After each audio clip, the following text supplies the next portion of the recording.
Hello guys, welcome to CDS Jugaad से। मैं हूं आपका इंग्लिश मेंटर पीयूष और आज हम डिस्कस करने वाले हैं सीडीएस 2016 का फर्स्ट सेट वाला पेपर यानी कि अप्रैल वाले अटेम्प्ट का सेट ए आज हम डिस्कस करने वाले हैं। बहुत सारे पेपर्स हमने ऑलरेडी डिस्कस किए हुए हैं। इस वाले पेपर में हमें सबसे पहले हमेशा की तरह शुरुआत करनी पड़ेगी डायरेक्शंस पढ़ के, उसके बाद हम एक्चुअल क्वेश्चंस पे आएंगे। तो बेटा हर पेपर में आपको डायरेक्शंस देखने के लिए मिलता है या इसको इंस्ट्रक्शंस भी आप कह सकते हो। इनको पढ़े बिना आप पेपर्स को स्टार्ट मत करिएगा, यही एडवाइस रहेगा।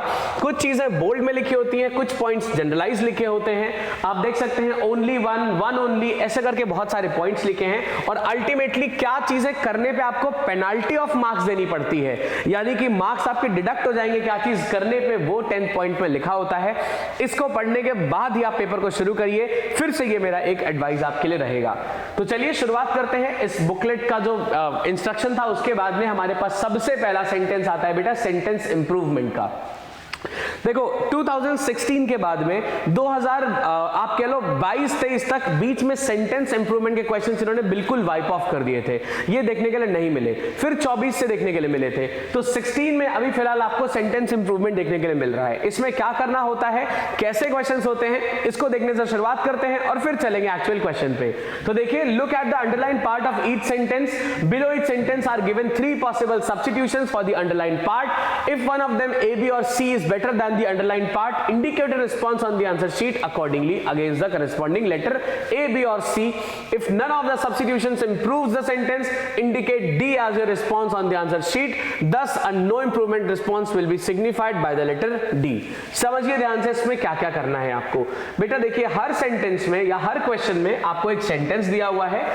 इस सेंटेंस में एक अंडरलाइन पार्ट है। अगर आपको लगता है कि अंडरलाइन पार्ट सही है, इस अंडरलाइन पार्ट को किसी और वर्ड से इंप्रूव नहीं करना है, तो आप यहां पे डी ऑप्शन यानी नो इंप्रूवमेंट कर सकते हैं। अगर आपको लग रहा है कि यहां पे जैसे मान लीजिए यहां पे फॉर नहीं होना चाहिए, तो विद, इन और ऑफ में से क्या चीज आप यहां लिख सकते हैं, ये वाली चीज आपको करनी है। सिंपल सा काम है, चलो करके देखते हैं।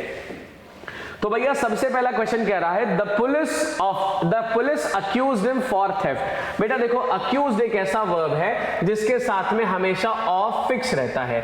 अब इसके बाद में आप ऑफ को जब फिक्स रखोगे मतलब कोई और प्रीपोजिशन नहीं आ सकता, तो यहां पे फॉर गलत है, विद, इन और नो इंप्रूवमेंट तो होगा नहीं, इसलिए ऑप्शन नंबर सी के साथ जाएंगे, दैट इज ऑफ। ठीक है, so the police accused him of theft होता है बेटा। यहां पे हम वेरिएशन नहीं ला सकते क्योंकि अक्यूज्ड के साथ में ऑफ फिक्स होता है। चलिए अगले वाले पे देखते हैं। नेक्स्ट क्वेश्चन देखिए क्या कह रहा है। सेकंड क्वेश्चन कह रहा है he wanted that I left immediately. अब कह रहा है कि he wanted that I left immediately. अब ये क्वेश्चन तो देखने में ही गलत लग रहा है। अब क्या लिखेंगे, ही वांटेड आई में लीव, मतलब नहीं बन रहा है। He wanted me to leave. देखो बेटा, वांटेड क्या है, वर्ब है, वर्ब के बाद हमें ऑब्जेक्टिव यूज करना होता है, तो मी ऑब्जेक्टिव हो गया। He wanted me, मी के लिए क्या चाह रहा था वो, टू लीव, है ना, टू लीव इमीडिएटली। फिलहाल बी अच्छा है। He wanted I leave गलत हो गया। तो देखो he wanted के बाद में I तो हो ही नहीं सकता क्योंकि ऑब्जेक्टिव केस चाहिए होता है। So he wanted me to leave यहाँ पे सही है, डी ऑप्शन भी गलत हो गया। ऑप्शन नंबर बी के साथ बेटा हम चले जाएंगे। ठीक है, चलिए तीसरे क्वेश्चन पे बात करते हैं। क्वेश्चन नंबर 3 कह रहा है this is to certify that I know mister J Matthews since 1970। ठीक है, अब यहां पे हमने देखा कि भैया सिंस प्लस टाइम लिखा हुआ है। एक चीज हमने मान ली कि जब भी सिंस प्लस टाइम और फॉर प्लस टाइम लिखा होता है, हमेशा इसके पहले वाली वर्ब बेटा हैज हैव के फॉर्म में होनी चाहिए। हमेशा इसकी वर्ब किधर होनी चाहिए, हैज हैव प्लस V3 के फॉर्म में होनी चाहिए। अब हमने देखा एम नोइंग लिखा है, हैड नोन लिखा हुआ है, हैव नोन लिखा है और नो इंप्रूवमेंट लिखा है। तो एम नोइंग और हैड नोन तो बाहर हो गया, यहां पे क्या बच रहा है, इकलौता हैव नोन बच रहा है, इसलिए ऑप्शन नंबर सी के साथ चले जाएंगे। क्या हो जाएगा, this to certify that I have known Mr. Matthews since 1970, इसका करेक्ट आंसर हो जाएगा। ठीक है बेटा, चलिए अगला क्वेश्चन पे आते हैं। They took away everything that belonged to him। वो सारी चीजें ले गए, कौन सी, that। देखो everything के बाद में क्या चाहिए, that चाहिए, which नहीं हम लेते हैं। ठीक है, that belonged to him। अब यहाँ पे they took away, took मतलब वो ले गए सारी चीजें जो उसको बिलोंग करती थी, तो that belonged to him बिल्कुल सही है। that had been belonging, that belonged तो ले लिखेंगे नहीं क्योंकि ये पास्ट के बारे में बात कर रहा था, टुक, इसलिए ईडी वाला फॉर्म चाहिए। दैट हैज बीन बिलोंगिंग का कोई मतलब नहीं क्योंकि since plus time for plus time नहीं है, और डी ऑप्शन के साथ भी नहीं जाए, सॉरी डी ऑप्शन के साथ में जाएंगे जस्ट बिकॉज यहाँ पे ये चीज बिल्कुल सही लिखी हुई है बेटा, है ना। तो दैट बिलोंग सही है, यानी कि ऑप्शन नंबर डी के साथ जाएंगे। ना सी फिट हो रहा है, ना बी, ना ए फिट हो रहा है, so it would be option number D, that is the correct choice here. Let's move to question number 5। I guess 5 इधर है, हाँ चलो। It was the mother of the girl whose voice I had recognised. वो mother थी girl की जिसकी आवाज मैंने पहचान ली, है ना। अब यहां पे देखो, it was the mother of the girl, अब यहां पे पता चल चुका है mother of the girl of whose. देखो हुज का मतलब निकल रहा है जिनकी, और ऑफ का मतलब भी निकल रहा है जिनकी, तो दोनों चीजें एक साथ नहीं लगानी है, तो ऑफ को यहां से हटा देंगे, बाकी सही है। So it was the mother of the girl whose voice I had recognised, तो the voice of who, voice whose, D option तक गलत है, ऑप्शन नंबर ए के साथ में बेटा हम चले जाएंगे। ऑफ यहां से हटाने पे सेंटेंस सही हो जाएगा। नेक्स्ट क्वेश्चन नंबर 6 और 7 की तरफ चलते हैं, ध्यान से देखेंगे इसमें क्या क्या आंसर्स आने वाले हैं। चलिए बेटा 6 देखिए, the executive council is consisted of 10 member. देखो बेटा अब यहां पे लिखें the executive council is consisted of, यहां पे क्या होना चाहिए, consists of. Is consisted of कुछ नहीं होता है, कंप्राइजेस ऑफ नहीं हो सकता, कंप्राइजेस होना चाहिए, या तो कंप्राइज ऑफ होना चाहिए था, कंप्राइजेस ऑफ नहीं लिखा जाता है, तो कॉन्स्टिट्यूटेड ऑफ भी नहीं है, नो इंप्रूवमेंट भी नहीं है, option number A is the only correct choice. कैसे हो रहा है ये, कंसिस्ट्स ऑफ लिखेंगे, इज कंसिस्टेड ऑफ नहीं होता है बेटा, ठीक है। चलो अगला 7 देखो, the made was laying the table for dinner. अब देखो मेड क्या कर रही थी, टेबल लगा रही थी डिनर के लिए, ठीक है। सेटिंग अप, लाइंग और सॉर्टिंग आउट गलत है, ऑप्शन नंबर डी एकदम सही लिखा है, the made was laying the table for dinner. किसी भी चीज को बिछाना या लिटाना या लगाना, इसको लाइंग बोलते हैं। So the made was laying the table, अब इसी की फॉर्म हमें लगानी पड़ेगी, the made was laying the table for dinner, मतलब ऑप्शन नंबर डी के साथ जाना पड़ेगा, ठीक है। हमने लाई की और ले की और लाई की जो वर्ब फॉर्म्स पढ़ी थी उसके बेसिस पे बेटा ये क्वेश्चंस आंसर हो पाएंगे। चलो 8th नंबर क्वेश्चन देखते हैं। 8 बोल रहा है we have so arrange the matters and one of us is always on duty. देखो we have so arrange the matters, so के साथ में आगे बेटा क्या लगाया जाता है, दैट लगाया जाता है ना, सो के साथ में दैट लगाया जाता है। तो we have so arrange the matters and one of us is always on duty, that तो लगा ही नहीं है, तो सो दैट वन, देखो एक बार सो ऑलरेडी लगा है, दूसरी बार नहीं लगाएंगे, सच दैट नहीं, सो वाला दैट लगा है, तो ए ऑप्शन के साथ जाना पड़ेगा, डी भी बाहर हो जाएगा, option number A would be the correct choice.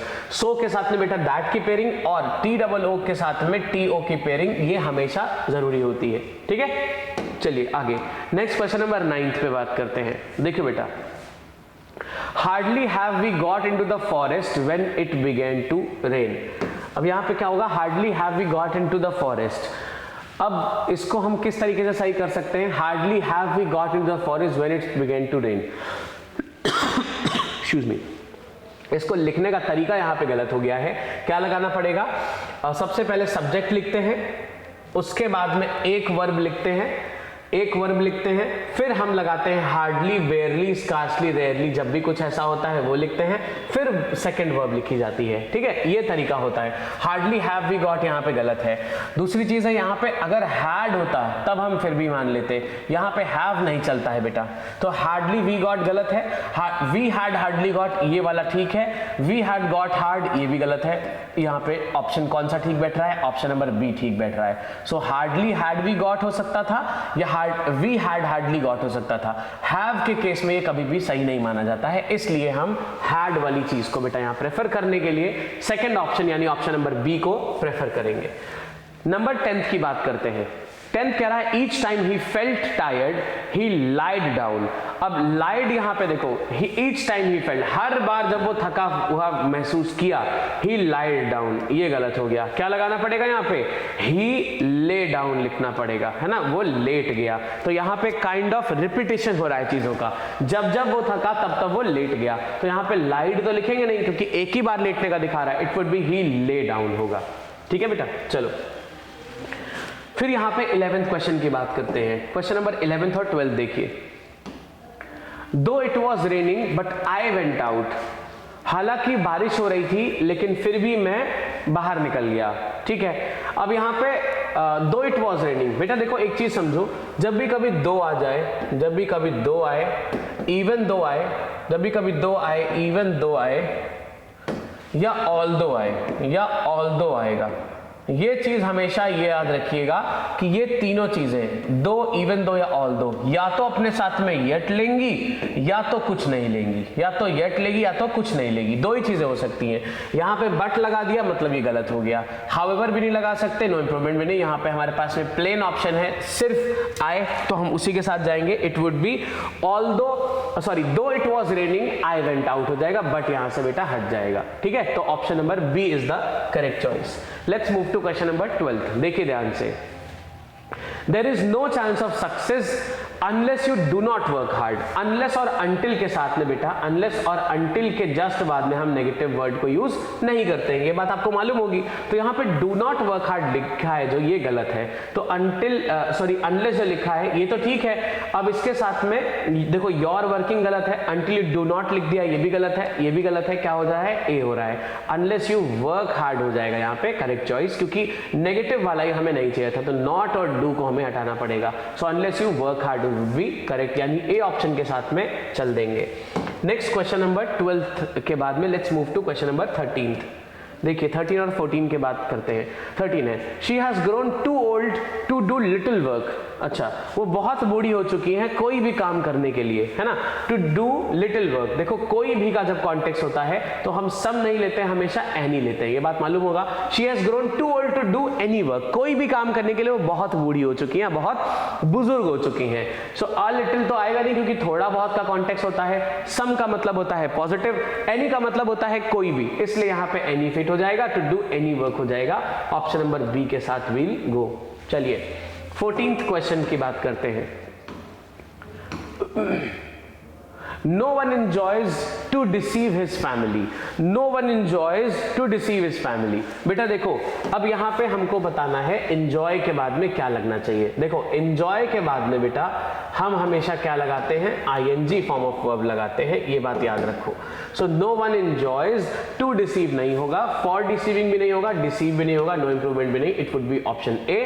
No one enjoys deceiving his family. ठीक है, याद रखो enjoy बहुत इंपॉर्टेंट वर्ब है, इसके बाद में हमेशा ing फॉर्म ऑफ वर्ब चाहिए। ऐसे और कौन से वर्ब्स होते हैं जिनके बाद में ing ही चाहिए, तो चलो उसकी बात भी कर लेते हैं। देखो बेटा, ये कुछ वर्ड्स लिख रहा हूं जिनके बाद में हमेशा ing ही चाहिए। ये पहला है एडमिट है, फिर आप लिख सकते हो अवॉइड, फिर आप लिख सकते हो डिले, एडमिट अवॉइड डिले, फिर आप लिख सकते हो डिनाई, फिर आप लिख सकते हो डिटेस्ट, डिटेस्ट का मतलब होता है नफरत करना, फिर हो सकता है एंजॉय, ठीक है, फिर हो सकता है enjoy, admit avoid delay deny detest enjoy, excuse लिख सकते हैं इसमें, ठीक है, फिर लिख सकते हैं it is no use, it is no use, फिर आप लिख सकते हैं it is no good, it is no good. ये इतने सारे वर्ब्स हैं जो आपके यूज में आएंगी, एग्जाम में आपको मिलेंगी, और इनके बाद में हमेशा आप सिर्फ वर्ब की फर्स्ट फॉर्म ही लगाओगे। कौन से हैं, एडमिट है, डिनाई है, अवॉइड है, डिले है, डिटेस्ट है, एंजॉय है, एक्सक्यूज है, इट इज नो यूज है और इट इज नो गुड है। इतनी सारी वर्ड्स होती हैं, इसमें से हमको एंजॉय यहाँ मिल गया है, इसके बाद में हम ing लगा देंगे बेटा, ठीक है। चलो आगे नंबर 15 की बात करते हैं। Have you ever saw the flower of a pumpkin plant? हमने ये चीज बहुत बेसिक में सीखी थी बेटा, ये तो बिल्कुल मुश्किल नहीं है कि जब भी हम कभी has, have, had की बात करेंगे, इसके बाद में वर्ब की थर्ड फॉर्म यूज होती है, ठीक है। सो have you ever लिखा है, उसके बाद में वर्ब की कौन सी फॉर्म लिखा है, V2 लिखा है, हमें क्या चाहिए, V3 चाहिए। सॉ हट के यहाँ पे सीन चाहिए, have you ever seen हो जाएगा, तो सी गलत है, सीन गलत है, सीन यहाँ पे सही कर देंगे, डी ऑप्शन बाहर हो जाएगा, ऑप्शन नंबर सी हो जाएगा करेक्ट आंसर चॉइस। क्लियर है बात, समझ आ रही है। चलो आगे बढ़ते हैं।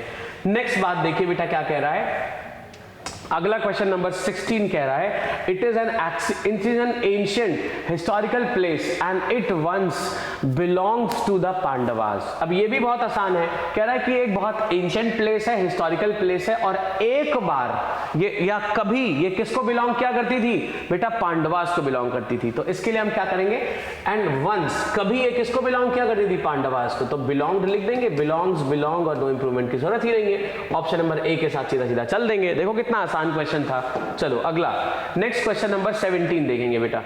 17 कह रहा है since we were knowing the correct route we did not worry at all. Since we were knowing the correct route we did not worry at all. हालांकि जब हमको पता था कि मतलब करेक्ट रूट, इसलिए हमने कोई भी हम परेशान नहीं हुए। So since we were knowing, देखो बेटा सिंस के बाद में हमेशा क्या लगता है, वर्ब की सेकंड फॉर्म लगाई जाती है।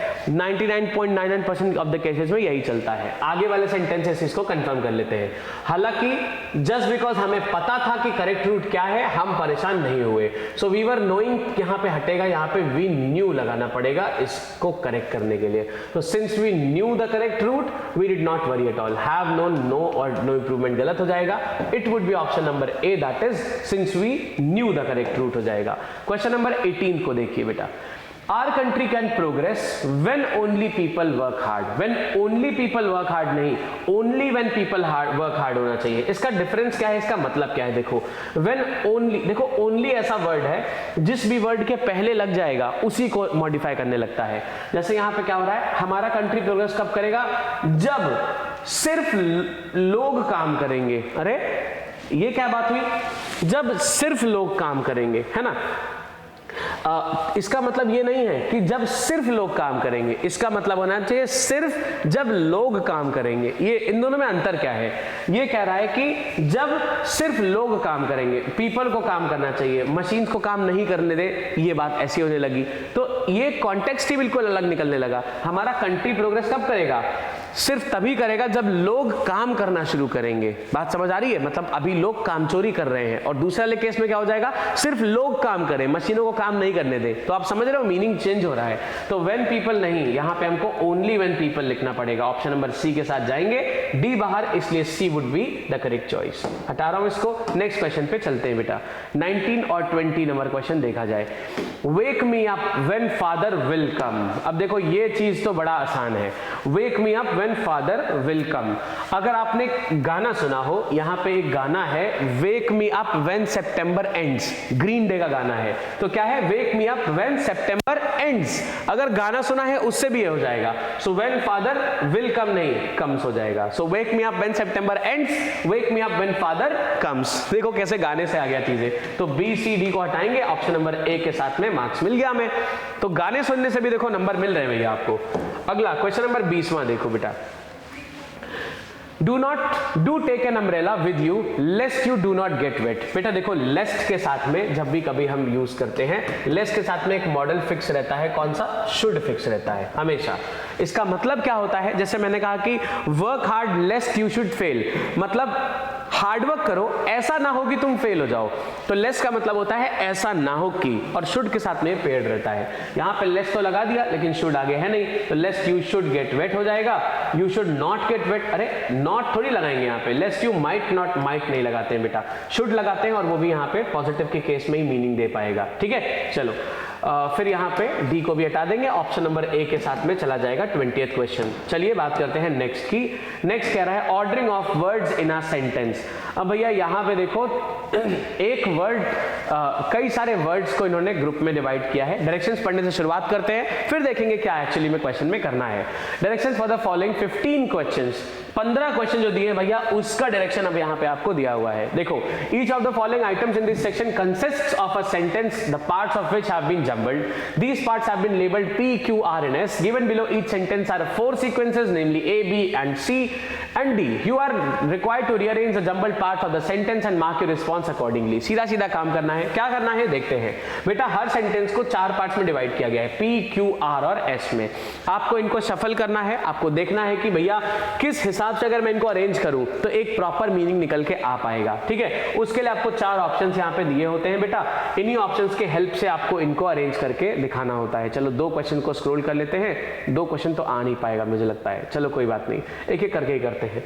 राइट, सो आपको यहाँ पे बताना है इन 4 में से कौन सा वाला अगर अरेंजमेंट मैं सेलेक्ट करूं तो ये बिल्कुल सही ऑप्शन की तरह हो जाएगा। ठीक है बेटा, चलिए इसको देख लेते हैं जल्दी से। यहां पे देखो 21st क्वेश्चन क्या कह रहा है। 21st क्वेश्चन कह रहा है बेटा that it would affect the investigation process.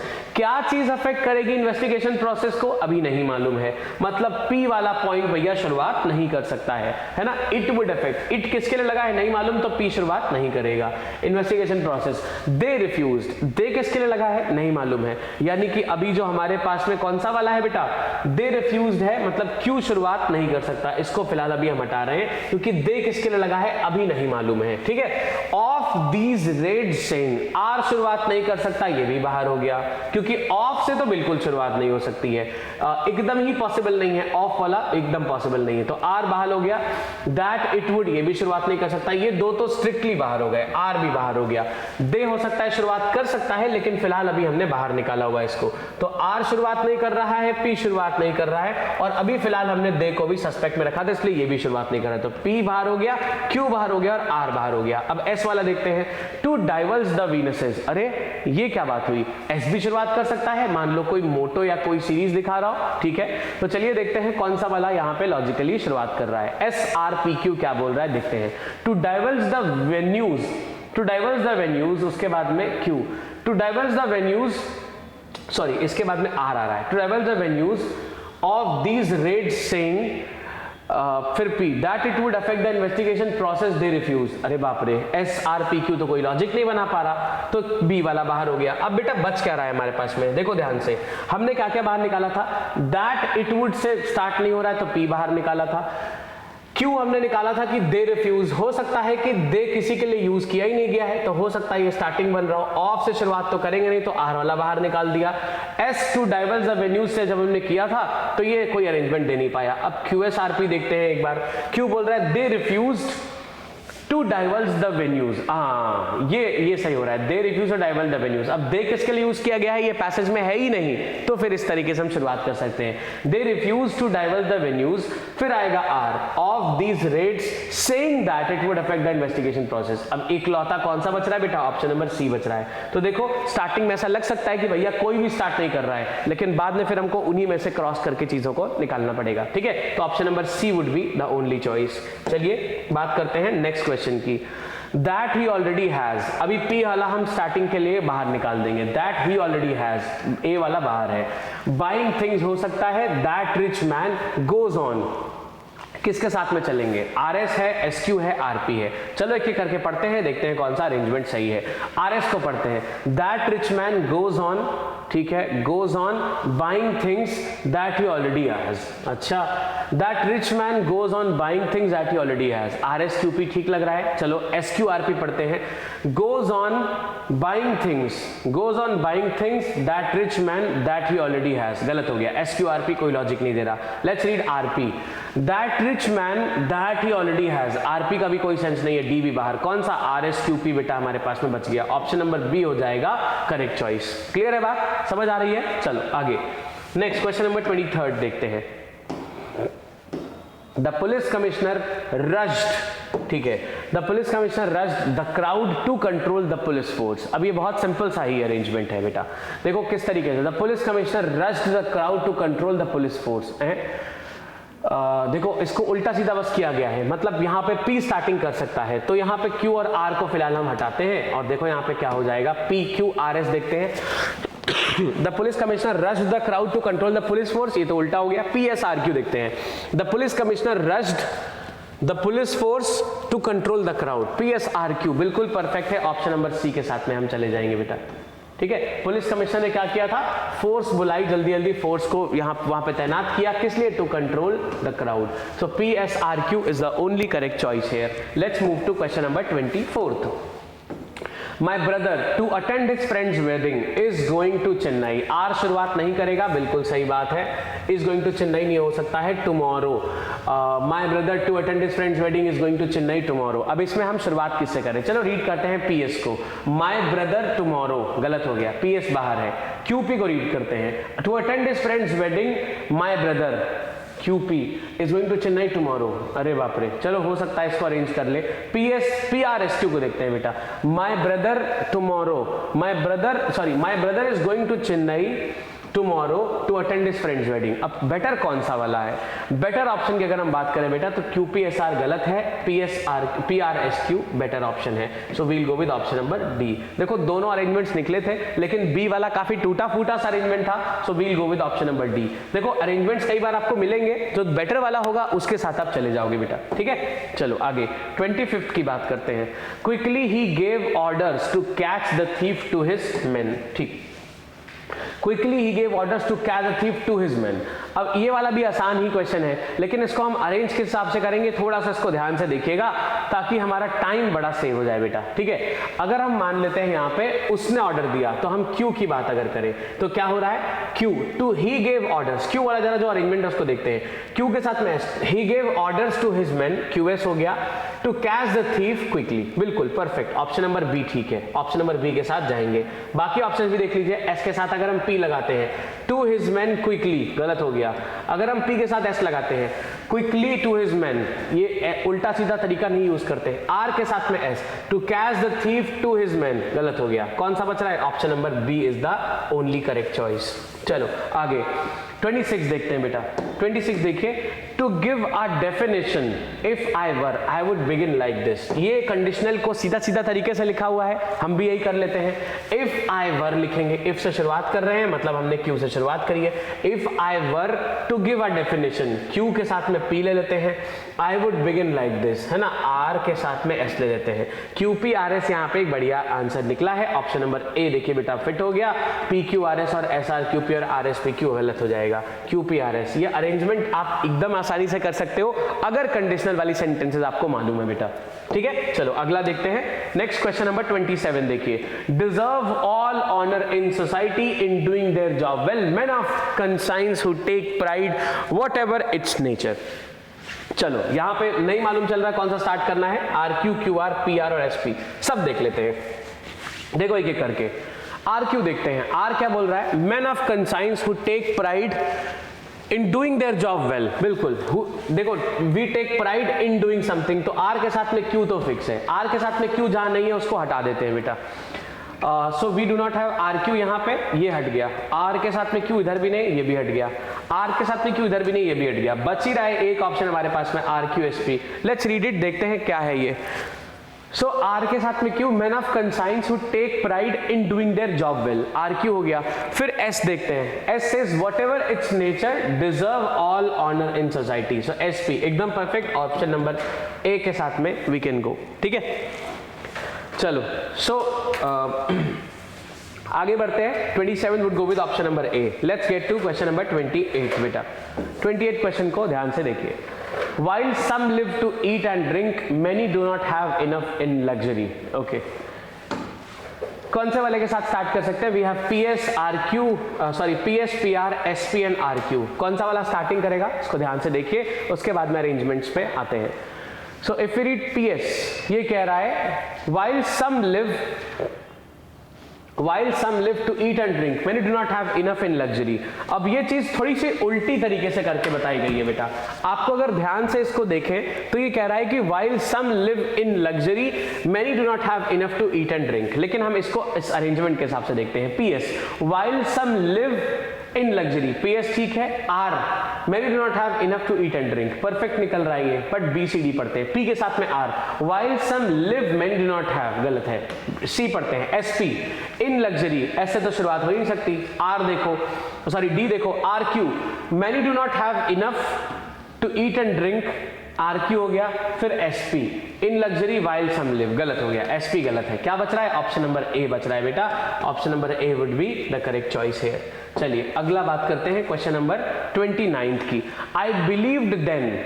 अब देखो आई बिलीव्ड देन को आप अरेंज नहीं कर सकते, ये चीज बेटा अंडरलाइन नहीं है, मतलब ये अरेंज नहीं होगी। इसको आपको अरेंज नहीं करना है ना छेड़ना है। आई बिलीव्ड देन के आगे क्या लिखना है? That no matter one should always find some time for exercise and I believe even now the amount of work one has. ठीक है, इसको हम अरेंज करने के लिए ऑप्शंस अगर देखें तो we have PR, PS, RP and RP। देखो PR को देखते हैं पहले। I believe then that no matter and I believe even now, PR गलत है, A ऑप्शन बाहर हो गया। PS देखते हैं, I believe then that no matter the amount of work one has, PS तो ठीक है, फिर R, and I believe even now one should always find some time for exercise, ये गलत है। PSRQ का मतलब यहाँ पे नहीं बन पा रहा बेटा, तो बी वाला ऑप्शन भी यहाँ से बाहर चला जाता है। सी देखते हैं, RPQS की बात करते हैं, I believed then and I believe even now, I believe then and I believe even now, R ठीक है, उसके बाद में P, दैट नो मैटर ठीक है, RP, फिर QS, one should always find some time for exercise the amount of work one has, गलत हो गया। RPQS गलत है, RPSQ सही है, ऑप्शन नंबर डी सही है।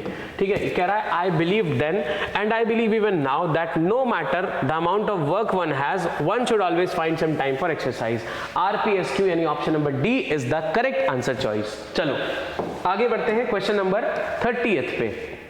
अच्छा 35 तक है ये, ठीक है, 15 क्वेश्चंस थे। I wonder whenever I decide to go to the cinema with my scooter why I always have trouble. Okay, अब ये कोई सोच रहा है भैया कि जब भी मैं सिनेमा जाता हूँ उसमें स्कूटर से मुझे प्रॉब्लम क्यों होती है, मेरे साथ परेशानी क्यों आ जाती है। ठीक है, कुछ भी सोच सकते हैं लोग, वैसे ये भी भाई साहब सोच रहे हैं। स्टार्ट करने के लिए हमारे पास में QS है, QR है, PS और PR है। चलो QS देखते हैं। Whenever I decide to go to the cinema, Q के बाद में भी है S, why I always have trouble, फिर P आएगा, I wonder with my scooter, अरे मैं अपने स्कूटर के साथ सोचता हूँ, गलत हो गया ये। Q के साथ में R देखिए, whenever I decide to go to the cinema with my scooter है, स्कूटर के साथ, Q के साथ में R, फिर S देखो, why I always have trouble I wonder, ये भी गलत हो गया। C देखो, C आ रहा है भैया PSRQ, I wonder why I always have trouble, PS फिर R, with my scooter whenever I decide go to the cinema, चलो हो सकता है। फिर देखते हैं PRSQ, I wonder with my scooter, I wonder with my scooter why I always have trouble whenever I decide to go to the cinema, I wonder with my scooter है, ये वाली चीज तो गलत हो गई भैया। तो यहाँ पे 30th वाला जो है वो D को नहीं बताएगा, क्या बताएगा, PSRQ को बताएगा। सो ऑप्शन नंबर C के साथ में हम चले जाएंगे and that would be the correct choice, PSRQ हो जाएगा बेटा। क्या होगा ये, I wonder why I always have trouble with my scooter whenever I decide to go to the cinema. So PSRQ option number C is the correct choice या correct option, कुछ भी आप कह सकते हैं। Let's get to question number 31। The bird catcher, अब bird catcher में underline नहीं है मतलब इसको नहीं छेड़ सकते हैं, ये वैसे ही रहेगा, आगे की बात करेंगे। By means of snares knew all the birds of the forest by the 100 and was accustomed to capturing the winged creatures. ठीक है, स्टार्ट करने के लिए हमारे पास में कौन सी चीजें हैं, QP है, QS है, PQ है और PR है। चलो देखते हैं कौन सा वाला फिट हो रहा है बेटा। QP को पढ़ते हैं, the bird catcher new all the birds of the forest bye means of snares, QP S, and was accustomed to capturing the winged creatures by the 100। अरे by the 100 पे खत्म नहीं हो पा रहा है बेटा, R पे खत्म नहीं हो पाएगा, तो R पे खत्म करने के 2 पॉइंट्स हमारे यहाँ पे खत्म हो जा रहे हैं। ठीक है, B वाला देखो, QSRP, the bird catcher new all the birds of the forest and was accustomed to capturing the winged creatures by the 100 by means of snares। अच्छा, 100 की सैकड़े, ये सैकड़े की तादाद में उसको कर रहे थे by means of snares, ये पॉसिबल हो सकता है। B is a good arrangement। Let's read PRQS, the bird catcher by means of snares by the 100। अरे ये गलत हो गया, D वाला बाहर, कौन सा बच रहा है बेटा, ऑप्शन नंबर B बच रहा है यहाँ पे। ठीक है, तो B हो जाएगा इसका correct choice. Let's get to question number 32। Man is, अब ऑप्शंस में है RSPQ, SRQP, RPSQ और SPRQ। चलो, मैन इज, RSPQ पढ़ते हैं, man is confined to not merely a biological being his physical and material needs, गलत हो गया, Q से खत्म नहीं हो सकता, मतलब 3 चीजें यहां से, फिलहाल तो यहां पे एक ही बाहर करते हैं, Q से वाला खत्म नहीं हो रहा है, तो एक RSPQ को हटाते हैं। B देखो बेटा, B कह रहा है SRQP, man is not merrily confined to, Q बोल रहा है his physical and material needs a biological being, अरे बाप रे ये भी गलत हो गया। RPSQ को देखते हैं, अब RPSQ क्या बोल रहा है, man is confined to a biological being, confined to a biological being not merely his physical and material needs, फिर से गलत हो गया। D क्या बोल रहा है, SPRQ, man is not merely a biological being confined to his physical and material needs। Perfect, option number D is the only correct choice that we can go with। option number D के साथ बेटा चले जाएंगे। चलिए आगे next question number 33 पे बात करते हैं। A gang of robbers while they were fast asleep entered the village and stole the property of the villagers at night। ठीक है, क्वेश्चन में ऑप्शंस हैं QS, SQ, SP और QP। चलिए एक एक करके पढ़ते हैं। QS को पढ़ते हैं। A gang of robbers entered the village, ठीक है, एट नाइट, ठीक है, and stole the property of the villagers while they were fast asleep. ये बहुत अच्छा लॉजिक है। चलो एक को रखते हैं। बी की बात करते हैं, SQ, PR। A gang of robbers at night, गलत हो गया, बी ऑप्शन कुछ नहीं करेगा। 33rd का सी देखते हैं, SPQR। A gang of robbers at night, गलत हो गया। QPSR देखते हैं। A gang of robbers entered the village while they were fast asleep। अबे एंटर विलेज में फास्ट asleep थोड़ी हो पाएगा। कौन सा? ऑप्शन नंबर ए के साथ बेटा चले जाएंगे। ठीक है, चलिए आगे नेक्स्ट क्वेश्चन नंबर 34 पे चलते हैं। द अपोजिशन मेंबर्स, यहां पे तो दोनों आ गए एक साथ ही। चलो दोनों क्वेश्चंस को एक साथ ही कर लेते हैं। हाँ दोनों दिख रहा है, थोड़ा सा स्क्रॉल करता हूं, दोनों दिख रहा होगा। हाँ ठीक है, दोनों चीजें दिख रही हैं। देखिए ध्यान से। The opposition members, the ruling of the speaker to protest against of the parliament walked out। ठीक है, the opposition members अंडरलाइन नहीं है, मतलब इसको आपको नहीं छेड़ना है, बची हुई चीजें आपको अरेंज करनी होगी बेटा। ठीक है, चलिए तो सबसे पहले देखते हैं the opposition members के साथ में क्या जुड़ सकता है। इसके लिए हमारे पास में ऑप्शन है SP है, QR है, RS है और SR है। देखो SP क्या बोल रहा है, the opposition members walked out the ruling of the speaker। अरे the opposition members walked out the ruling of the speaker। SP यहाँ पे बेटा बाहर हो रहा है। QR देखते हैं, the opposition members to protest against, फिर से QR बाहर हो रहा है। ये देखो RS देखो, the opposition members of the parliament, R ठीक है, the opposition members of the parliament, फिर उसके बाद में S, walked out the ruling of the speaker to protest against. अरे बाप रे, ये भी गलत हो गया। RSPQ भी गलत हो गया। SRQP देखते हैं। The opposition members walked out of the parliament, ठीक है, walked out of the parliament, फिर Q to protest against the ruling of the speaker. Perfect, option number D is the correct choice. ठीक है, तो D के साथ बेटा चल देंगे। 35th नंबर क्वेश्चन देखिए ध्यान से। When a boy saved her by a speeding car at the risk of his life, a little girl was about to be run over। Simple सा क्वेश्चन है, बट स्टिल इसको हम options के through ही देखने की कोशिश करते हैं बेटा। देखिए SP है, RS है, SQ और QP है। देखो when, फिर SP, a little girl was about to be run over, फिर इसके बाद में P, a boy saved her at the risk of his life by speeding car। अरे बाप रे, ये थोड़ा सा गड़बड़ हो गया बेटा, इसको थोड़ा सा हटाएंगे, यहाँ पे गड़बड़ हो गया था। RSQP को देखते हैं। देखो when at the risk of his life, गलत हो गया, R से शुरुआत नहीं कर सकते। फिर इसके बाद में when के बाद में SQPR देखते हैं। when a little girl was about to be run over, फिर Q आएगा, by a speeding car, ये करेक्ट हुआ। S के साथ में Q सही है। P, a boy saved her at the risk of his life, बिल्कुल परफेक्ट, ऑप्शन C एकदम करेक्ट है। QPSR देखते हैं। when by a speeding car, एकदम गलत, option number C is the only choice that we can go with। ठीक है, तो 35th चला जाएगा बेटा ऑप्शन नंबर C के साथ में, दैट इज SQPR। अब आगे बात करनी है ऑर्डरिंग ऑफ सेंटेंसेस। ये सबसे भयानक टाइप के क्वेश्चंस में से एक होते हैं। इनमें आपको करना क्या होता है बेटा, इसमें आपको भैया 6 सेंटेंसेस दिए होते हैं। इन 6 सेंटेंसेस में से 2 फिक्स होते हैं। तो चलिए डायरेक्शंस पढ़ने से शुरुआत करें, उसके बाद आगे के क्वेश्चन को करेंगे। देखो, in the following items each passage consists of 6 sentences. The first and the 6th sentence are given in the beginning as S1 and S6। The middle 4 sentences in each have been removed and jumbled up. These are labeled as P, Q, R and S. You are required to find out the proper sequence of the 4 sentences and mark your response accordingly on the answer sheet। देखो बेटा, यहाँ पे हुआ क्या था, इन्होंने क्या किया, 6 सेंटेंसेस लिए, 1 2 3 4 5 6 सेंटेंस का एक पैराग्राफ लिया। इसमें से क्या किया, ये पहला सेंटेंस था और ये 6 सेंटेंस था, इसको पहला और 6 को एक जगह रहने दिया, बाकी इसको इधर ले आए, ये वाला इधर ले गए, ये वाले सेंटेंस को ऊपर ले गए, और इसको और ये वाले को कहीं और नीचे ले आए, और नीचे वाले को कहीं ऊपर ले गए। ठीक है, इस तरीके से शफल कर दिया। अब ये बन गए P, ये बन गए P, Q, R और S। नाम तो इनका यही हो गया, लेकिन लेकिन ये इधर उधर लिख दिए गए, पहला वाला अपनी जगह पे और छठा वाला अपनी जगह पे है, ये दोनों फिक्स है, लेकिन पी क्यू आर एस को इधर उधर कर दिया गया है। अब आपको यहाँ पे 4 ऑप्शंस दिए गए हैं, आपको बताना है कौन से हिसाब से अगर हम अरेंजमेंट कर दें तो यहाँ पे ऑप्शन बिल्कुल सही होगा और ये पूरा एक असली पैराग्राफ जैसा था वैसा बन के तैयार हो जाएगा। ये काम आपको बेटा करना होता है। तो जो पहला और छठा सेंटेंस है ये स्टार्टिंग में इन्होंने लिख दिया है, S1 मतलब शुरू कर रहा है, S6 मतलब सबसे आखिरी में आएगा, यानी सेंटेंस नंबर 6 है, इसको ध्यान में रखेंगे, ठीक है। बाकी पी क्यू आर एस को आपको शफल कराना है, मैच कराना है, कौन सा ऑप्शन के साथ में ये जा सकता है, ठीक है। तो चलिए शुरू हो जाता है इसको करना और देखते हैं क्या बोला जा रहा है। Once upon a time there was a king who had a wonderfully nice garden. एक बार एक राजा था जिसका बहुत सुंदर या बहुत बढ़िया जिनके पास में गार्डन था। In the trees lived a nightingale that sang so sweetly that all who passed by stood still and listened. उन पेड़ों में एक नाइटिंगेल रहती थी, एक बर्ड रहती थी जो इतना सुंदर गाती थी, इतना अच्छा गाती थी कि जो भी उसके आसपास से गुजरता था वो सब उसका गाना सुनने के लिए रुक जाते थे।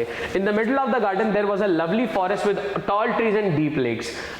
मिडल ऑफ द गार्डन में बहुत लवली, बहुत अच्छा सा फॉरेस्ट था, जंगल था और बहुत लंबे लंबे पेड़ थे और बहुत गहरे गहरे लेक यानी झील थी। In this garden were to be seen the most wonderful flowers with silver bells tied to them.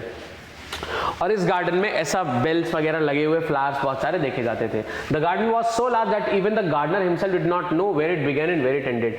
Garden इतना बड़ा था कि गार्डनर जो माली होता है उसको खुद नहीं पता था कि भैया कहाँ से शुरू हो रहा है कहाँ खत्म हो रहा है ये। ऐसे कह रहा these bells always sounded so that nobody should pass by without noticing the flowers. अब देखो यहाँ पे एक चीज हमको कनेक्शन मिल गई है भैया, कौन सा, ये वाला। देखो क्या है, क्यू और एस का कनेक्शन हमें मिल गया है। क्यू के साथ में हमें क्या चाहिए भैया, एस चाहिए, ये बात हमें मालूम चल गई है। किस तरीके से मालूम चली है ये चीज थोड़ा सा अगर आप देख लो तो आपके लिए बहुत इजी हो जाएगा। क्या मालूम चला है भैया, हमें मालूम चला है कि क्यू के साथ में एस चाहिए। अब ये जो दीज बेल्स लिखा है, ये बेल्स कौन सी होनी चाहिए, इसके पहले लिखी होनी चाहिए, और यहाँ पे flowers with silver bells tied to them लिखा है, मतलब क्यू के साथ में क्या चाहिए भैया, एस चाहिए, ये बात फिक्स है। अब जिस पॉइंट में क्यू के साथ एस नहीं है उसको थप्पड़ मार के बाहर निकाल देंगे। देखो क्यू के साथ में एस यहाँ नहीं है, ए ऑप्शन बाहर, क्यू के साथ में एस यहाँ नहीं है, ये ऑप्शन बाहर, क्यू के साथ में एस यहाँ पे है, ये ऑप्शन अंदर, क्यू के साथ में एस यहाँ नहीं, ये ऑप्शन बाहर। सी वाला ऑप्शन यहाँ पे देखो करेक्ट चॉइस की तरह हमें मिल गया है, लेकिन फिर भी इसको एक बार रीड करने के बाद ही हम सही आंसर पे आएंगे बेटा, ठीक है। तो कौन सा मिल गया हमें, ऑप्शन नंबर सी हमें मिल चुका है, बाकी ए बी सी बाहर है। क्यू एस आर पी को पढ़ते हैं। देखो शुरुआत क्या रहा है, once upon a time there was a king who had a wonderfully nice garden. In this garden were to be seen the most wonderful flowers with silver bells tied to them. फिर आ रहा है these bells always sounded so that nobody should pass and without noticing the flowers. Q S हो गया। फिर बात करेंगे are की। The garden was so large that even the gardener himself did not know where it began and where it ended. खुद नहीं माली को पता था कि कहां शुरू हो रहा है कहां खत्म हो रहा है। फिर आएगा भैया P. In the middle of the garden there was a lovely forest with all trees and deep lakes. फिर लास्ट में आएगा S6. In the trees lived a nightingale that sang so sweetly that all who passed by stood still and listened. Option number C के अलावा और किसी में confusion होने की जरूरत नहीं है, क्योंकि कोई भी अरेंजमेंट क्यू और एस को एक साथ में नहीं रख रहा है सी के अलावा। So we'll go with option number C. Let's move to the next question. अगला क्वेश्चन बोल रहा है one of the first things the learning of a new language teaches you is that language comes from the region of the unconscious। ठीक है, सबसे पहली चीज जो नई लैंग्वेज आपको सिखाएगी या फिर जो भी नई लैंग्वेज आप सीखने के टाइम पे सीखोगे वो ये कि लैंग्वेज जो होती है वो रीजन ऑफ द अनकॉन्शियस से आती है ना। The test of how much you know is how much can you say without having to think how you are going to say it। अब कोई भी चीज के बारे में आप कितना कह सकते हो या कितना आपको आता है वो चीज इससे गेज की जाएगी कि आप किसी के बारे में सोचे बिना कितनी चीजें बता सकते हो। उससे आपको पता चल जाएगा कि आप किसी चीज के बारे में कितना जान रहे हो। ठीक है, तो यहाँ पे लैंग्वेज के कॉन्टेक्स्ट से शुरुआत हुई है और भैया यहाँ पे 4 हमें सेंटेंसेस दिए हैं पी क्यू आर एस। अब चलो इसकी बात करना यहाँ से शुरू करते हैं। तो ऑप्शंस में हमारे पास में है एस आर पी और आर। ठीक है, मतलब क्यू शुरुआत नहीं कर रहा है, तो चलो देखते हैं कौन सा शुरुआत कर सकता है। What is often meant by thinking in a language is rarely the ability to use it without thinking about it. We grown up people have to filter it through our minds, a much more laborious process. That is why children learn a new language so effortlessly it comes straight from their instinct. But we cannot say that we know a language or know what we have studied of it until we can use it instinctively. ठीक है, अब ये question अगर आप ध्यान से देखोगे तो है बड़ा आसान। कैसे आसान है, देखो यहाँ पे बहुत मस्त सी चीज बताता हूँ आपको। ये कह रहा है one of the first things of learning of a new language teaches you that the language comes from the region of the unconscious. Unconscious का मतलब क्या है, जिस चीज को हम बहुत सोच समझ के ना बताएं, वो चीज अंदर से अपने आप निकले, अपने आप जो होता है हमारे मन से, उसको बोलते हैं अनकॉन्शियस वाली चीज। ठीक है, मतलब आप जानबूझ के नहीं कर रहे हो, अपने आप अंदर निकल रहा है। जैसे मान लो आपको ABCD सुनाना हो, अब आप याद थोड़ी करोगे कि A के बाद में क्या पढ़ा था B, B के बारे में क्या पढ़ा था C, ऐसा नहीं होता है। फटाफट आप A से लेकर Z तक सुना डालोगे क्योंकि वो मन में अंदर बस गया है पूरा। ठीक है, तो वैसे ही चल रहा है ये चीज। सो यहाँ पे अनकॉन्शियस की बात हो रही है। अब अगर ध्यान से इसको देखोगे भैया तो R में आपको लिख रहा है that is why children learn a new language so effortlessly it comes straight from their instinct. क्या बोल रहा है, इसीलिए बच्चे आसानी से सीख जाते हैं क्योंकि लैंग्वेज क्या होती है, इंस्टिंक्ट से आती है। ऐसा नहीं कि आपको सीखना पड़ेगा। ये कहां से आ रही है, अंतर मन से आ रही है, अंतर मन से या अंदर मन से आ रही है बेटा। ठीक है, अंदर मन से जो चीज आती है उसमें ज्यादा सोचना नहीं पड़ता है। तो ये जो दैट इज व्हाई लिखा है, ये क्या चीज बता रहा है कि भैया जो S1 जो हमने लिखा था, जो S1 था वो R से डायरेक्टली लिंक है। देखो क्या बोल रहा है, S1 में बोल रहा है कि भैया अनकॉन्शियसली आती है ये चीज, ज्यादा दिमाग नहीं लगाना पड़ता है। इसी चीज को R में क्या बोल रहा है, that is why children learn a new language so effortlessly it comes straight from their instinct. इसीलिए बच्चे आसानी से भाषा याद कर लेते हैं, सीख जाते हैं क्योंकि वो इनके अंदर से आती है। ठीक है, तो क्या हो रहा है, S1 के साथ में R भैया फिक्स हो गया है, ये फिक्स हो गया, S1 के साथ में R फिक्स है। अब देखते हैं R से शुरू होने वाले कितने ऑप्शंस हैं हमारे पास में। R से शुरू होने वाले हमारे पास में 2 ऑप्शंस हैं, एक है B और एक है D। चलो R के साथ में P जोड़ते हैं और R के साथ में Q जोड़ेंगे। जो भी बढ़िया लॉजिक लगेगा उसको हम फटाफट आंसर की तरह टिक कर लेंगे। क्या क्या बच रहा है, R के साथ में P है और R के साथ में Q है। Let's look at RP and then we will see to RQ। RP देखो, What is often meant by thinking in a language is rarely the ability to use it without thinking about it। ठीक है, R के साथ में P हो गया, R के साथ में Q देखते हैं। We grown up people have to filter it through our minds, a much more laborious process। ठीक, अब ये कह रहा है कि बच्चे आसानी से सीख जाते हैं इसको, मतलब बच्चे बिल्कुल आराम से कर लेते हैं, लेकिन हम ग्रोन अप लोग जो हैं वो क्या करते हैं, हमें थोड़ा सा फिल्टर करना होता है अपने माइंड में, जो ज्यादा दिमाग लगा के हम चीजें सोचते हैं और बनाते हैं, इसलिए हमें थोड़ा सा मुश्किल होती है इसको करने में। ठीक है, तो यहाँ पे बच्चे कैसे सीख रहे हैं इसकी बात हो रही है। उसी के साथ में we grown up people have to filter it through our minds, a much more laborious process. इनके में ये आसानी से चल रही है, एफर्टलेसली, और बड़े लोग के लिए क्या हो रहा है, ये लेबोरियस है, मतलब काफी ज्यादा मेहनत वाला काम है। तो R और Q तो बेटा साथ में आना चाहिए, ये बात तो एकदम क्लियर हो रही है। R के साथ में अगर आप P लगा रहे हो तो what is often meant by thinking in a language is rarely the ability to use it without thinking about it. अब इसकी बात अगर आप करोगे तो Q वाली, यानी कि जो ग्रोन अप के कॉन्टेक्स्ट में है, मतलब जो बड़े लोग जैसे सीख रहे हैं, वो वाली बात आप आगे कहीं नहीं कर पाओगे। तो R में चिल्ड्रन के बारे में बताया है और Q में बड़े लोगों के बारे में बताया है। तो पहले ये बात करने के बाद ही हम बता सकते हैं कि थिंकिंग इन अ लैंग्वेज का मतलब क्या होता है। यहाँ पे भी सोचने की तो बात ही नहीं आई है, इसलिए हम Q के साथ में R के साथ में Q को रखना प्रेफर करेंगे, R के साथ में P को प्रेफर नहीं करेंगे। सो A B C यहाँ से बाहर हो गया है, R Q S P भैया यहाँ पे आएगा। R Q के बाद में देखो S बोल रहा है, but we cannot say that we know a language और know what we have studied of it until we can use it instinctively. देखो ये कह रहा है कि बच्चे आसानी से इसको फटाफट सीख जाते हैं क्योंकि कुछ सोचना नहीं पड़ता है, लेकिन हम सारे लोग क्या करते हैं, हमारे लिए हमें थोड़ा सोच समझ के बोलना पड़ता है। लेकिन हम ये नहीं कह सकते कि हमको लैंग्वेज आ गई है, कब तक, जब तक हम बिना सोचे समझे उसके बारे में चीजें ना बोलने पाए। तो यहाँ पे देखो इंस्टिंक्ट फिर से रिलेट हो रहा है। फिर यहाँ पे P बोल रहा है कि जिसको थिंकिंग इन अ लैंग्वेज बोला जाता है, वही रियल एबिलिटी है जिसके बारे में हम बिना सोचे भी बोल सकते हैं। तब P इसको सम अप कर देगा। इस वजह से बेटा ऑप्शन नंबर D के साथ हम जाएंगे as the correct choice.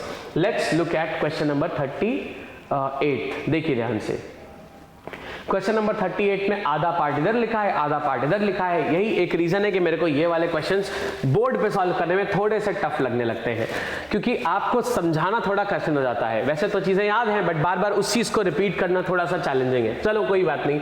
For 17 years she led a sheltered life in the convent. ठीक है, 17 साल तक उसने कैसी शेल्टर्ड लाइफ जी, कॉन्वेंट में। कॉन्वेंट ऐसी जगह होती है जहां पे नन्स रहते हैं, जहां पे फादर लोग रहते हैं, दैट्स अ कॉन्वेंट, है ना, इसीलिए उसको कॉन्वेंट स्कूल भी बोलते हैं। तो 17 साल तक वो कैसी लाइफ जी रही थी, शेल्टर्ड लाइफ जी रही थी कॉन्वेंट में। 2 years later she left the Loreto convent where she had spent many happy and useful years।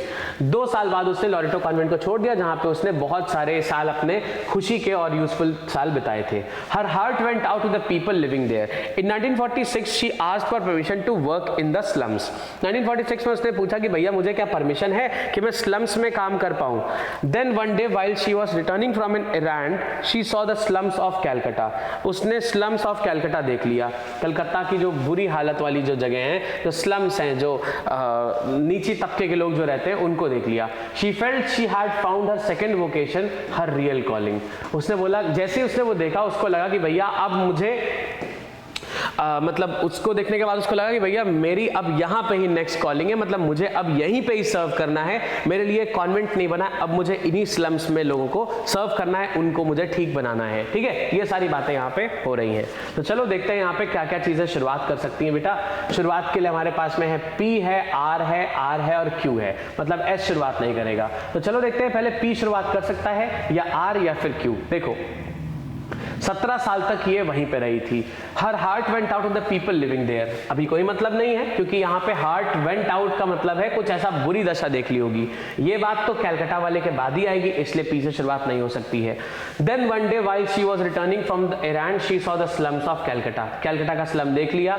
In 1946 she asked for permission to work in the slums. अब परमिशन स्लम्स के लिए permission कब लेगी? जब वो स्लम्स को देखेगी, उसकी सफरिंग को देखेगी, मतलब आर पहले आएगा, क्यू और पी उसके बाद में आएगा। ठीक है, एस को देख लेते हैं एक बार। एस वाला वैसे कोई स्टार्ट करने के लिए पॉइंट हमारे पास में है ही नहीं, यानी कि आर ही शुरुआत करेगा, ये चीज बिल्कुल फिक्स हो गई है। लेकिन आर के साथ में पी दोनों ही पॉइंट्स में है, आर के साथ में पी इधर भी है और उधर भी है, तो दोनों पॉइंट्स में आर के साथ में पी हो रहा है, राइट बेटा।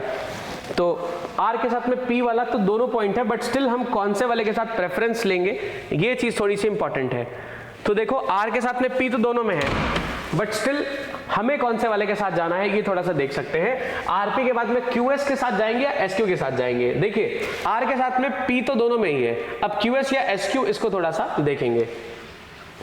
तो देखिए आर के साथ में पी को एक बार पढ़ते हैं। सी her heart went out to the people living there. In 1946 she asked for permission to work in the slums. ठीक है, फिर ये बोल रहा है she felt that she had found her second vocation, her real calling. अब ये S यहाँ पे पहले आना चाहिए और फिर उसके बाद में Q आना चाहिए, क्योंकि बेटा परमिशन वो बाद में मांगेगी, पहले उसको लगेगा कि भैया मुझे यहाँ पे काम करना है, बिना मेरे यहाँ काम के काम नहीं चल पाएगा, इसलिए फिर वो परमिशन के लिए उनसे बोलेगी। 2 years later she left the Loreto convent where she had spent many happy and useful years. और परमिशन के बाद में 2 साल बाद वो उस लॉरेटो कॉन्वेंट को छोड़ के चली जाएगी। ठीक है, तो क्या बन रहा है यहाँ पे? सबसे पहले हमने स्टार्टिंग करी थी आर से बेटा, उसके बाद में हमने क्या किया था उसके बाद में हमने देखा था P, उसके बाद में हमने देखा था P, फिर उसके बाद में हमने S देखा था और लास्ट में हमने किया Q। तो S1 RP SQ S6 ये हो गया है प्रॉपर अरेंजमेंट। ये लिखा हुआ था बेटा ऑप्शन नंबर B में, इसलिए हम B वाले ऑप्शन के साथ में चले जाएंगे। RP SQ मतलब option number B is the correct choice. ठीक है, चलो आगे नेक्स्ट क्वेश्चन नंबर 39 पे आते हैं। Good memory is so common that we regard a man who does not possess is as eccentric. कह रहा है कि अच्छी मेमोरी इतनी कॉमन है, मतलब इतना ज्यादा लोगों में पाई जाती है कि जिस आदमी के पास अच्छी मेमोरी नहीं होती उसको हम एक्सेंट्रिक बोलते हैं। एक्सेंट्रिक मतलब सनकी, मतलब कुछ याद ही नहीं रहता, सनकी है या बुद्धि हिली हुई है, ये सारे मीनिंग्स होते हैं बेटा एक्सेंट्रिक के। ठीक है, उसको हम क्या बोलते हैं? Eccentric. She wheeled away the perambulator. Perambulator क्या होता है बेटा? जो बच्चों की गाड़ी होती है ना, जो बच्चे इसमें बैठ के चलते हैं, कार छोटी सी होती है जिसको रिमोट से चलाते हैं, उसको प्रैम या पेराम्बुलेटर बोलते हैं। ठीक है, शॉर्ट में प्रैम, वैसे perambulator. Picturing to herself his terror while he would come out and find the baby gone. ठीक है, अब देखो यहाँ पे क्या हो रहा है। पहला देखो, I have heard of a father who having offered to take the baby out in a perambulator was tempted by the sunny morning to pause on his journey and slip into a public house for a glass of beer. अच्छा, यहाँ पे बोल रहा है कि मैंने एक father के बारे में सुना जो कि जिसको बोला गया था कि भैया ये बेबी को इस पेराम्बुलेटर या उसकी कार में घुमा दो, तो ये भाई साहब चल दिए घुमाने के लिए, लेकिन उनको ऐसा लगा कि यार कितनी बढ़िया मॉर्निंग है, सनी मॉर्निंग है, शायद ठंडी का टाइम रहा हो, सनी मॉर्निंग है, तो वहां रुक गए थे अपनी जर्नी में और किसी पब्लिक हाउस में घुस गए एक बियर का ग्लास लेने के लिए, और बच्चा वहीं रोड पे ही है, उसको उनको याद ही नहीं है। A little later his wife had to do some shopping which took her past the public house where to her horror she discovered her sleeping baby. और उसके बाद में थोड़ी देर के बाद ही उसकी वाइफ को क्या करना था, कुछ सामान शॉप करना था, तो वो गई भैया, उसने देखा कि भैया पब्लिक हाउस के बाहर उसका बच्चा ऐसे प्रैम में लेटा हुआ है, सो रहा है। Leaving the perambulator outside he disappeared into the drink shop, और प्रैम्बुलेटर को बाहर ही खड़ा करके वो बियर शॉप में चला गया, है ना, ड्रिंक शॉप में चला गया। Indignant at her husband's behaviour she decided to teach him a lesson. उसने सोचा कि भैया ये तो बहुत ज्यादा हो रहा है, इसको तो सबक सिखाना पड़ेगा बच्चे को, है ना। तो यहाँ पे फिलहाल भाई पति को सबक सिखाया जा रहा है। She wheeled away the perambulator picturing to herself his terror when he would come out to find the baby gone। उसने क्या किया भैया, प्रैम्बुलेटर को वहीं पे लगा दिया, है ना, और उसके बाद में ये कर दिया कि भैया बच्चा वहां पे नहीं है, ये चीज उसको दिखाने के लिए उन्होंने पूरा इंतजाम कर दिया। किसने, वाइफ ने ये ऐसा प्लान किया कि भैया बाहर निकलेगा हस्बैंड, बच्चा वहां पे नहीं है, ये पूरा सेटअप इसने कर दिया। तो चलो यहाँ पे एक पूरा स्टोरी हो रहा है। Good memory is so common that we regard a man who does not possesses that eccentric. ठीक, अब यहाँ पे शुरुआत हम किससे कर सकते हैं, देखो बेटा एक चीज शुरुआत करने के लिए देखो, यहाँ पे इंडिग्नेंट एट हर हस्बैंड बाद में आएगा, लिविंग द प्रैम्बुलेटर बाद में आएगा, अ little later his wife had भी बाद में आएगा, है ना। I have heard of a father, अब ये स्टोरी को स्टार्ट कर रहा है, मतलब स्टोरी को स्टार्ट करने वाला पॉइंट सबसे पहले, यानी पी की स्टार्टिंग, हम पी से हम स्टार्टिंग करेंगे। और एक बेहतरीन चीज देखो, सारे ही पॉइंट्स इन्होंने पी से स्टार्ट कर दिए हैं, लेकिन हम कौन से वाले से स्टार्ट करेंगे इस चीज पे थोड़ा सा डाउटफुली देखना पड़ेगा ताकि चीजें आसानी से हो जाएं। चलो पी के साथ में क्यू है, आर है, एस और क्यू है। हम देखो बेटा किससे स्टार्ट करेंगे, यहाँ पे पी से स्टार्टिंग हो गई है, अब क्यू आर एस और क्यू को देखते हैं। देखो पी तो स्टार्ट कर लिया, उसके बाद में बोल रहा है living the perambulator outside he disappeared in the drink shop. अब यहाँ पे देखा पब्लिक हाउस में लिखा ग्लास ऑफ बियर लिया, पी के साथ में हमें क्या चाहिए, आर चाहिए, कि भैया प्रैम्बुलेटर को बाहर ही छोड़ा बच्चे को और अंदर चला गया ड्रिंक में करने के लिए, ठीक है।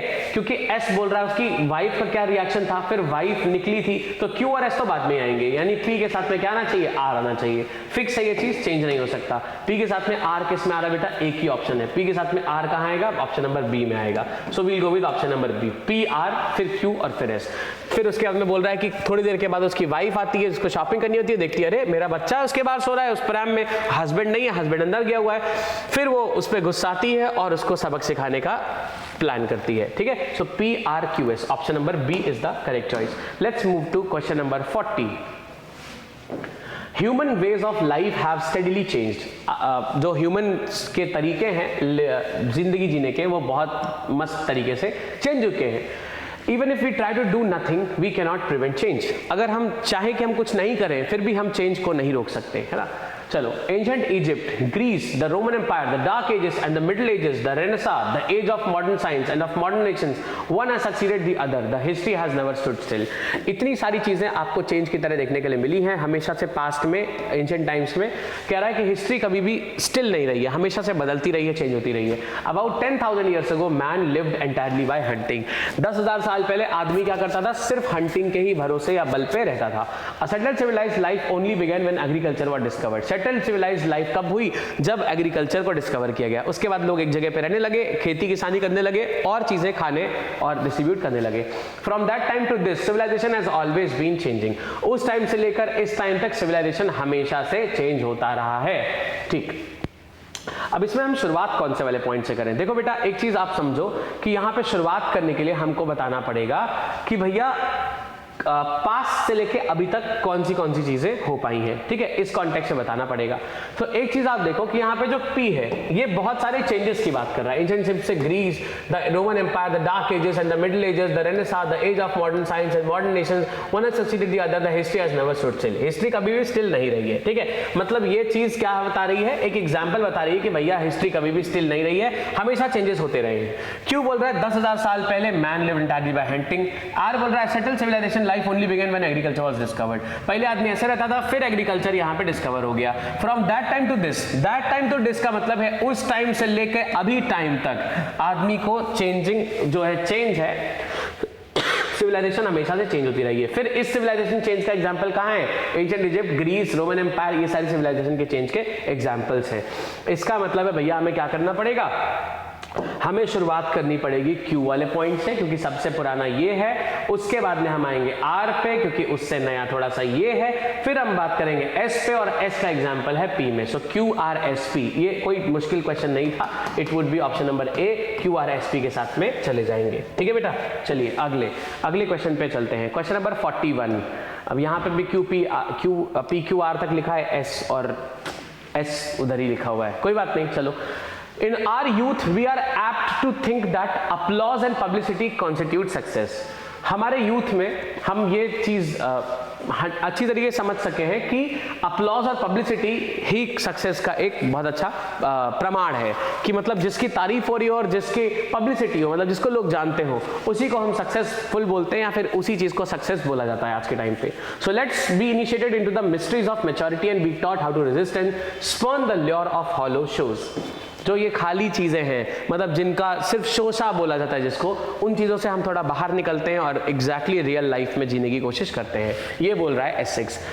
The man who values the applause more than his own effort has not outgrown his youth। कह रहा है कि ऐसा आदमी जो सिर्फ अपलॉज या तारीफें बटोरने के चक्कर में पड़ा रहता है, वो अपने यूथ से बाहर नहीं निकल पाया है, वो एडल्ट या मैच्योर नहीं हो पाया है। It is our achievement of our work which wins lasting rewards. हमारा अचीवमेंट और वर्क होता है जो हमारे बहुत टाइम तक चलने वाले रिवॉर्ड्स को हमारे पास में लेके आता है। But these are only the trappings, the ephemeral illusions. ये क्या है? ट्रैपिंग्स है, एफिमेरल इल्यूजन्स है, मतलब ये भ्रम है। आपको सिर्फ लगता है कि आपके पास है, कुछ नहीं है एक्चुअली में। लोग सिर्फ आपके पैसों की इज्जत कर रहे हैं। ठीक है, तो ये एक्चुअली में एक फिलोसॉफिकल टाइप की चीजें बताने की कोशिश कर रहा है। फिर एस बोलता है one should concentrate on one's work knowing that applause will come unsought. ये कह रहा है कि आदमी को अपने काम पे फोकस करना चाहिए और ये 100% श्योर रखना चाहिए कि भैया अच्छा काम करेंगे तो जो अपलॉज है, जो तारीफ है, वो तो मिलेगी ही मिलेगी, इसमें कोई डाउट नहीं है या फिर इसमें कोई शक नहीं हमें होना चाहिए। ठीक है, तो अब इसके साथ में हम कौन सा ऑप्शन दे सकते हैं, जरा ध्यान से समझिएगा इस चीज को। S, P, Q और R सारे पॉइंट स्टार्ट कर रहे हैं, लेकिन हम कौन से वाले के साथ चलेंगे इस बारे में थोड़ा सा देखना पड़ेगा बेटा। चलिए तो बात करते हैं यहाँ पे हम किस ऑप्शन के साथ में चलेंगे। अब यहाँ पे स्टार्टिंग के लिए देखो, the man who values the applause more than his own, it is our achievement और work which wins the last, but these are the only trappings. अभी दीज किसके लिए लिखा गया है? One should consider one's will. अब देखो S भी जनरल पॉइंट है, इसमें कभी भी एक चीज अगर आप यहां पे देखो, ये जो लिखा हुआ है these are only the trappings the ephemeral illusions. कौन सी चीज है ट्रैपिंग्स है? देखो S1 में है क्या चीज? अपलॉज और पब्लिसिटी, है ना। अपलॉज और पब्लिसिटी क्या है बेटा? ये ट्रैपिंग्स हैं, आपको सिर्फ ट्रैप करती हैं, अपने जाल में फंसाती हैं, असल में इनका कोई मतलब नहीं है। तो जो दीज लिखा हुआ है ये, तो ये किसके साथ में लिखा हुआ है? S1 के साथ में। मतलब S1 के साथ में क्या लगाना पड़ेगा? R लगाना पड़ेगा। बाकी देखो द मैन हु वैल्यूज, ये भी एक एग्जांपल की तरह लिख रहा है। It is our achievement of work which wins lasting, ये भी एग्जांपल की तरह लिख रहा है ना। और अगर हम S की बात करें तो S में क्या कह रहा है? One should concentrate on one's work knowing that applause will come unsought. ये भी एक एग्जांपल की तरह ही लिख रहा है और ये एक तरीके से उसको एक्सप्रेस कर रहा है आगे कि भैया ऐसा करो, ये सजेशन की तरह ज्यादा ले रहा है। तो हमने R से शुरुआत करी है, फिलहाल एक ही पॉइंट है R वाला, चलो इसको पढ़ के देखते हैं। RQPS यहाँ पर हमारे पास में आ रहा है, तो R के साथ में Q पढ़ते हैं फिर P पढ़ेंगे। चलो R देखो क्या बोल रहा है, but these are the only trappings the ephemeral illusions. R के साथ में P देखो, the man who values the applause more than his own effort has not overgrown his youth. अभी कह रहा भैया सब ट्रैप है, ये सब एफिमेरल इल्यूजन्स है, ये सब सच में नहीं है। क्यों नहीं है? क्योंकि ऐसा आदमी जो सिर्फ वैल्यू करता है अपलॉज को अपने ओन एफर्ट से ज्यादा, उसको क्या बोलते हैं कि भैया तुम घोंचू आदमी हो, तुम्हारे पास में कोई भी चीज नहीं है, या फिर उसकी लोग सच में इज्जत बेटा नहीं करते हैं, है ना। इस चीज के यहाँ पे बारे में बात कर रहा है। तो R के साथ में P हो गया, फिर S आ जाएगा, then it would be Q। RPSQ या RPQS जो भी था, that would be the correct choice. चलिए देखते हैं R वाला ऑप्शन क्या कह रहा था। RQ फिर P फिर S। तो इस हिसाब से हम लास्ट में S ले लेंगे, क्योंकि 1 जब भी हम लगाते हैं ये एक जनरल पॉइंट रहता है, किसी एक आदमी को डेडिकेट नहीं करता है ये। फिर उसके बाद में S6 कह रहा है, so let's be initiated into the mysteries of maturity and be taught how to resist and spurn the lure of hollow shows. इसलिए जो ये दिखावटी जीवन है, जिसलिए ये दिखावटी चीजें हैं, इन सबसे बहुत दूर हटते हैं और अपनी लाइफ में जो चीजें वैल्यूएबल हैं उन्हीं को करते हैं। ठीक है, तो कह रहा है कि भैया अगर आप सही से काम करते पढ़ते रहोगे तो अपने आप तारीफ आपके पास में आएगी। तो इसीलिए फिर S6 क्या बोल रहा था कि भैया इसीलिए चीजों से दूर रहो, जो चीजें बेकार हैं उनसे दूर रहो, हॉलो लाइफ में, हॉलो स्फेयर्स में मत जाओ, अच्छा काम करोगे अपने आप तारीफें, अपने आप सारी बड़ाइयां आती जाएंगी। So that's how option number कौन सा था, ऑप्शन नंबर डी RQPS इकलौता सही आंसर यहाँ पे यही दे रहा है। Let's move to 42। S1 देखो, my office sent an urgent email asking me to return. मेरे ऑफिस में एक अर्जेंट मेल आया कि भैया वापस जल्दी से आ जाओ। It was evening before I could sit and write to my parents that I would be joining them soon. अब ये सेम रीअरेंजमेंट एक और बार रिपीट हुआ है आपके CDS के पेपर में, एक और बार सेम यही इडियम सेम यही अरेंजमेंट रिपीट हुआ है। आप मुझे जरा कमेंट करके बताइएगा सारे पेपर देखने के बाद में कि ये जो सेम पैराजंबल है, ये जो ऑर्डरिंग ऑफ सेंटेंस है, ये कौन से वाले सन में रिपीट हुआ है, कौन से ईयर में रिपीट हुआ है, ये सेम बेटा रिपीटेड है। चलो S6, it was evening before I could sit and write to my parents that I would be joining them soon. I immediately replied requesting a few days of grace and I had to book the return passage, pack and attend sundry matters before winding up my establishment here. On the way I went to the laundry and made sure I would get my clothes in time. Then I rushed to the bank, collected all my money and made reservations for my return journey. From the shop next to it I bought a couple of trunks to dump my books and other odd articles so that I could send them away in advance. देखो R शुरुआत तो नहीं करेगा यहाँ, क्योंकि यहाँ पे then लिखा हुआ है, सारी शुरुआत कर रहा है P।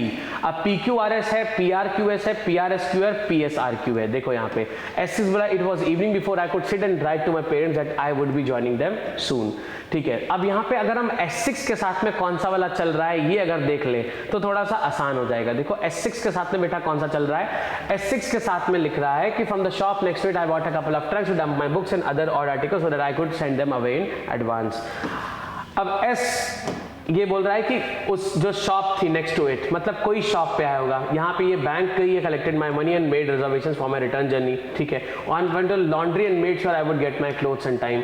अब यहाँ पे लॉन्ड्री है भैया एक शॉप, अब इसके बाद में फ्रॉम दैट शॉप हुआ होगा, क्यू के बाद में S आया होगा, क्योंकि from the shop next to it I bought a couple of trunks. ठीक है, then I rush to the bank, then I rush to the bank, मतलब पहली बात I immediately replied requesting a few days of grace, I book the return passage back and attend sundry matters before winding up my establishment here, है ना, तुरंत मैंने ये किया, मतलब P के साथ में क्या हो रहा है बेटा, तुरंत के साथ में क्या आएगा, यहाँ पे इमीडिएटली आ रहा है, मतलब बहुत जल्दी जल्दी चीजें हो रही हैं, तो P के साथ में जल्दी वाला पॉइंट रखना पड़ेगा। P के साथ में देखो R अगर हम रख दे, then I rush to the bank, तो यहाँ पे इमीडिएटली मतलब बहुत जल्दी P शुरुआत कर रहा था, उसके बाद में रश कहाँ हुआ, R में हो गया, P के साथ में R हो गया, फिर यहाँ पे रश टू द बैंक हो गया, फिर यहाँ पे है from the shop next to it है, और on the way I went to the laundry. अब on the way I rush to the bank, मतलब बैंक में बहुत तेजी से भागते हुए जा रहा था। ठीक है, अब यहाँ पे बहुत तेजी से जा रहे हैं मतलब ये रास्ता है, और रास्ता है तो ऑन द वे लिख सकते हैं, तो R के साथ में Q आ जाएगा, R के साथ में Q आ गया।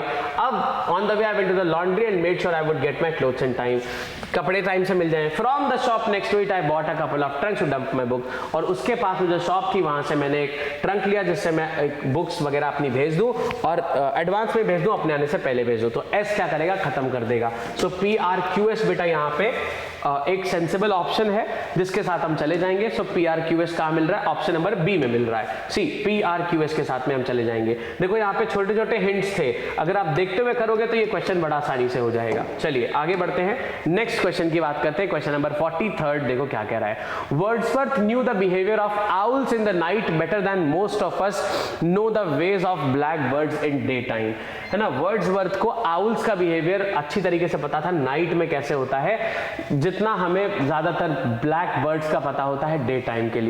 His great poetry owes much to the night. Out of school there were no restrictions on the hours he kept. No poet ever had happier school days. He would skate by the lights of the stars, snare woodcocks at dead of night, was the sunrise after a long ramble.